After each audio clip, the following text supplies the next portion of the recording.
Bonjour Marc Toiti. Bonjour. Les entreprises qui ont contracté ces PGE vont devoir commencer à les rembourser dans quelques semaines.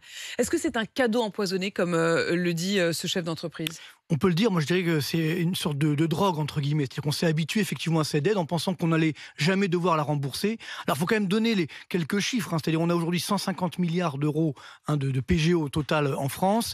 Et la dette publique française pendant ces 2 années a augmenté, tenez-vous bien, de 450 milliards d'euros. Donc c'est que l'État français a été extrêmement généreux. En fait, il a prêté, mais de l'argent que lui-même a emprunté. Alors, une partie il a donné, effectivement, mais l'argent n'est pas tombé du ciel. C'est-à-dire que l'État s'est endetté. Alors, l'avantage, c'est que ça ne s'est pas vu. Pourquoi ? Parce qu'on a eu pendant ces 2 années ce qu'on appelle la planche à billets. Ça veut dire quoi ? C'est-à-dire qu'en fait, quand l'État s'est endetté, en fait, ce n'est pas des investisseurs qui ont acheté cette dette, c'est directement la Banque Centrale Européenne qui l'a acheté, qui l'a mise dans son bilan, et donc ça n'a quasiment rien coûté. Donc le taux d'intérêt de la dette publique était à 0%.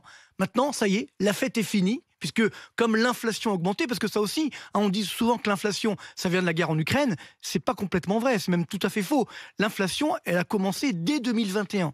Autant en 2020, effectivement, on n'avait pas trop le choix, c'était la pandémie, on avait peur, etc. On croyait que c'était la fin du monde, donc il fallait aider. Donc là, on comprend. L'erreur, c'était 2021. Ou alors qu'on commençait à sortir la tête de l'eau, on a continué, disons-le, par facilité, ces aides, ces PGE, etc. Donc c'est ce qui a un petit peu aujourd'hui mis l'État dans son propre piège. C'est-à-dire qu'aujourd'hui, il a généré une demande trop forte par rapport à l'offre, c'est la règle de base de l'économie, donc l'inflation a augmenté, et donc comme l'inflation augmente, la Banque Centrale Européenne qui a financé cette dette, aujourd'hui elle ne peut plus le faire.